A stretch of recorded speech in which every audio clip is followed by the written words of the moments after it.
So how do you feel about all the AI stuff? Because we kind of talk a lot about how we might only have like a couple years left, and then we got to like get a different job because like all this stuff's taking over. But you've always been very.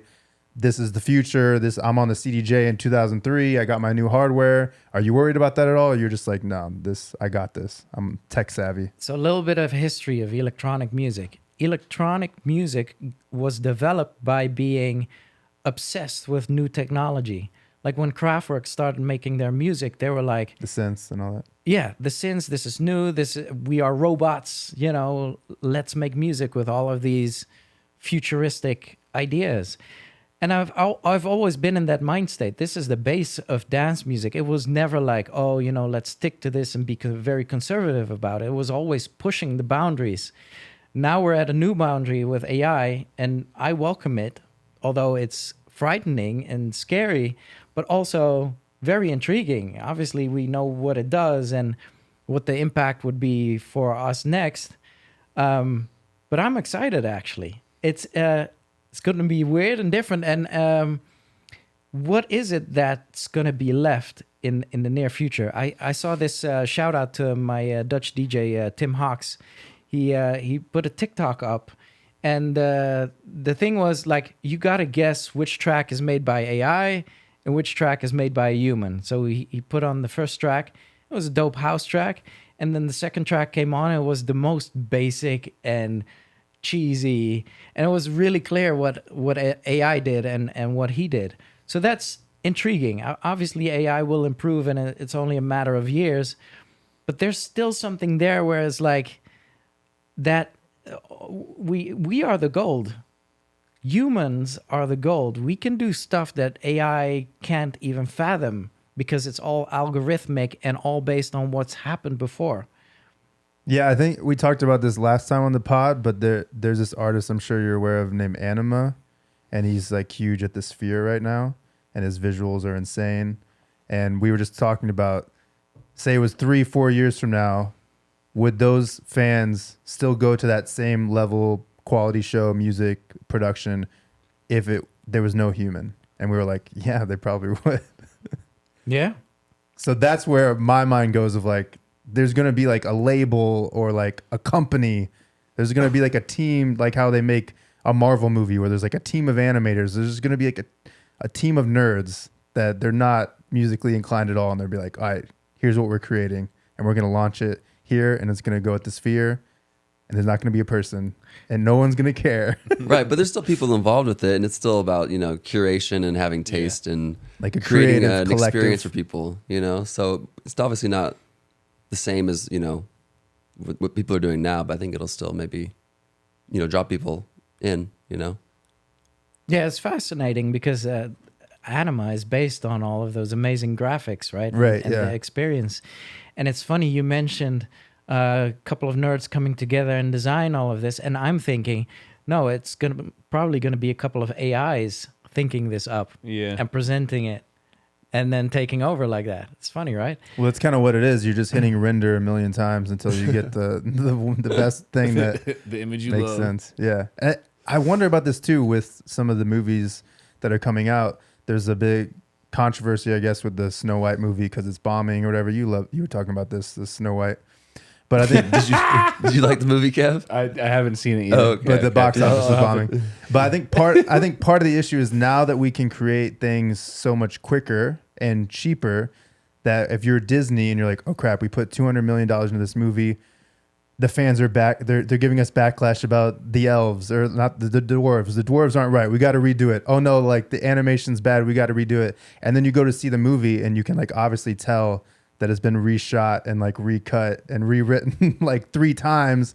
And now the story doesn't really make sense because it's like they're trying to please everybody.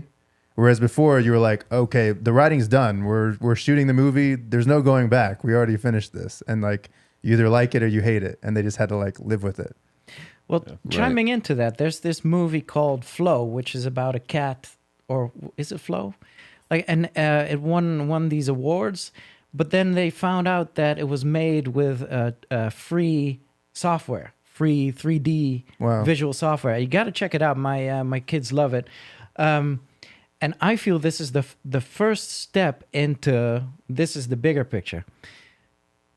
In a near dystopian future, you come home and you tell your AI, listen, I have 1 hour and 23 minutes to watch a movie that it has humor, sci-fi in it, young Keanu Reeves, hot Marilyn Monroe, give it a pleasant ending, render now.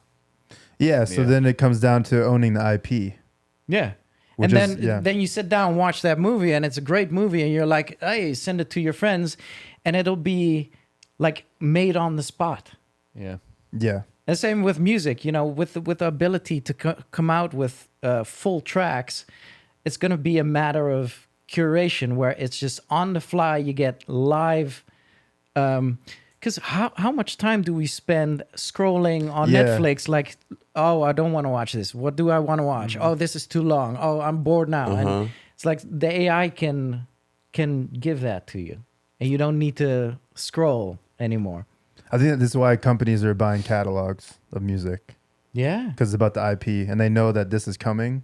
yeah. But they know if they own the IP, it's like you might be able to make like the tiniest amount of money, like social media money, by putting that prompt together, and it blows up. You know, you post it Right. on Twitter, and you're like, "This is the prompt I made of Brad Pitt kissing Angelina Jolie Yeah. in an elf costume," and they'll give you like less than 1% of that. But then all the people that own the IP, they're like, "Cool, make 1 million of these. Like, we're just banking every time Yeah. and running ads off of it."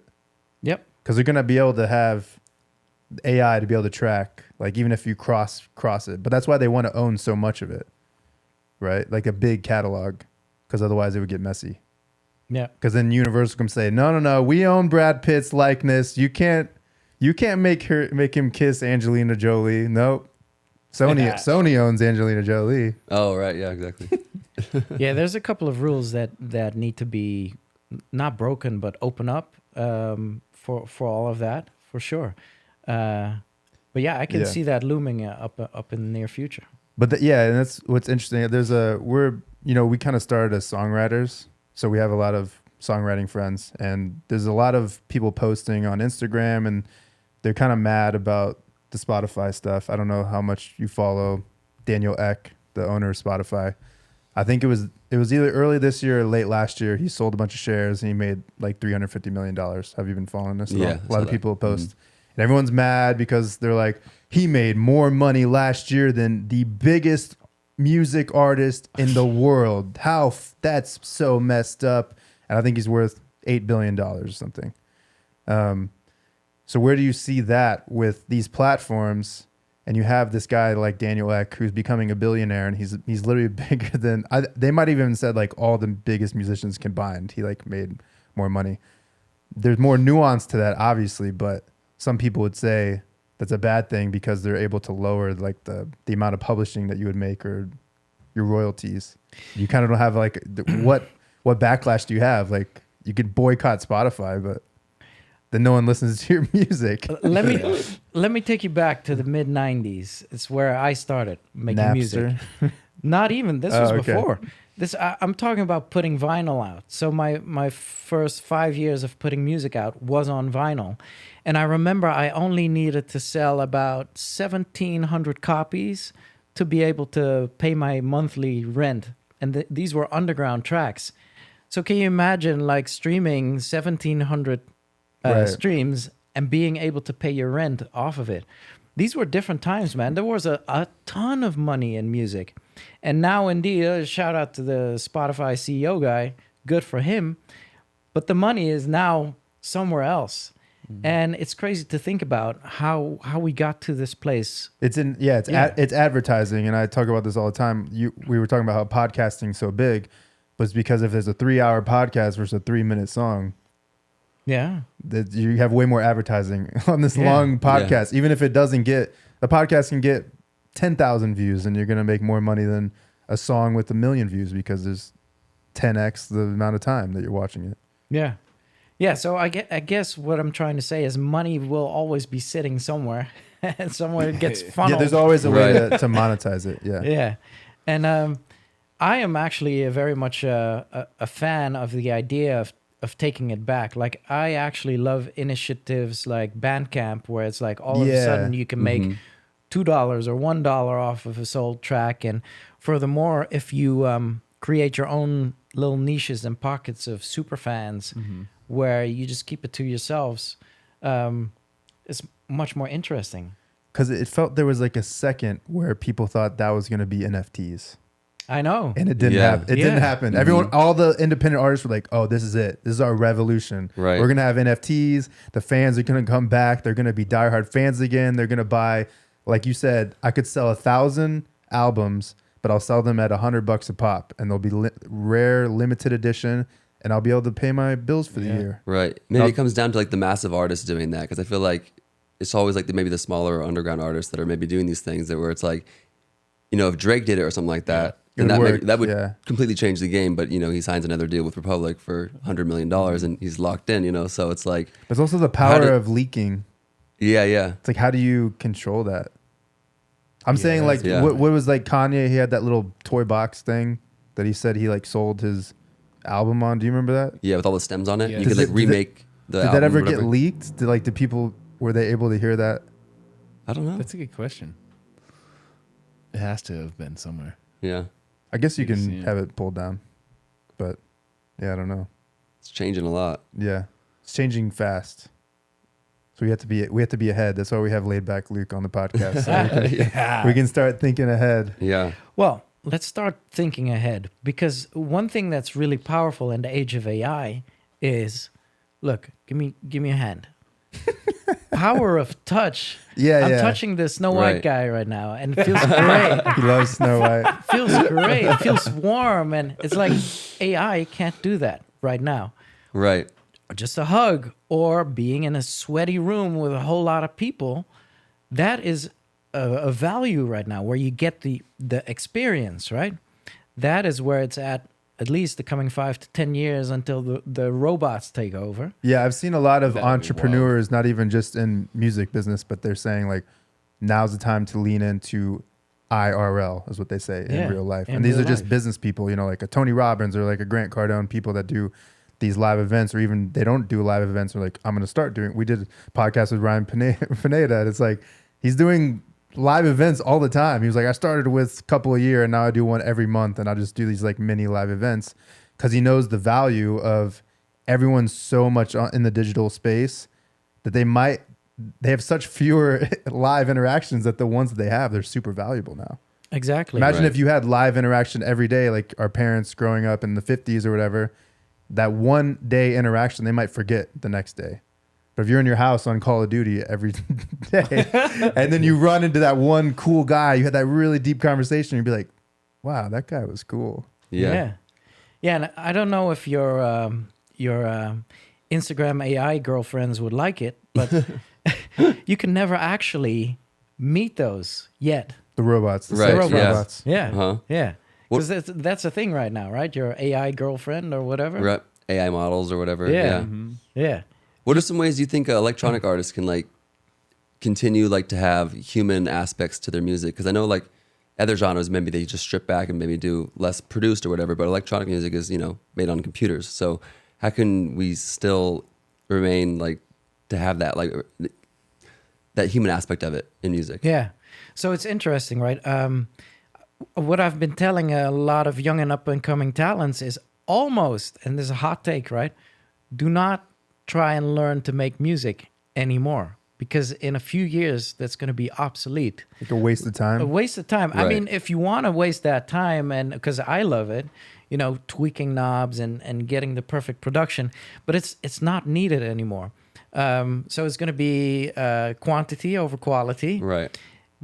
And what is left? What is left is the vision of the artist, what they are trying to portray, what type of following they are trying to accumulate, what type of niche they're What in. about like analog though? Because I got like one analog keyboard, and I'm convinced in my head it sounds different. I swear. Right. Yeah. Do you think No. it does? Do you think I'm just tricking myself because I spent $1,000 or whatever I spent? I think it's fascinating that the new generation are grabbing back to those JVC cameras, and you see like an influx of people wanting to DJ with vinyl, and I love that as as a different movement, and I'm all for analog. That's where Because I came from. that will take, I'm sure AI will figure it out eventually, but that'll be the last thing that AI figures out is to how to make it crappy in a human way. Yeah. You get what I'm saying? It's going to start making it, and it's going to make it too perfect for a while before it realizes like, oh, humans are flawed. Got it. Yeah. Right. So I guess if you just go, okay, how do we go? The flawed, okay, analog. I'll actually play it. I won't do it with MIDI. Won't quantize it. Yeah, I won't yeah, because even back when you first start learning producing and you figure out like a lot of your favorite producers, there's certain parts of the song that aren't on the grid. You're like, oh, that's why it sounds so sick. Right. Yeah. Like whether it's like a Calvin or like a Jay Dilla Or Flume or Flume. whatever. Just, Flume's Right. like famous for that. So maybe that's the way. I don't know. Yeah, so I think what the crowd wants is what the artist's vision is. What is that type of community you want to be a part of? And so it'll be more on a level where it's not really even about the music itself. It's about what can you join into as a community. Right. How can you curate it? What mood are you trying to invoke? Yeah. How is it supposed to look, feel, smell like, whatever else? Yeah. And then tons of in real life experiences where you go and see this artist or where you meet them or, You got, we, I don't know if this is a good thing, but we did a meet and greet yesterday and the people were like, yeah, I saw you guys are playing. Like, I didn't even know you guys played shows anymore. And I was like, cool. I was like, cool, thanks. But I felt like whatever show he had seen us at made an impression. Yeah. Because you're like, oh, once I realized that you guys still play shows, I was like, I got to go see the show. My mind is blown right now. I thought I was the only one getting that, where people are like randomly coming up to me and they're like, are you still releasing music? I'm like releasing. Last week I dropped the track. Like, where do you think I went? Yeah, I'm still here. It's like so easy to look it up, like one Google search, and like, I had no idea. If you like that clip and want to see another one, click here. If you want to see the full podcast, click here.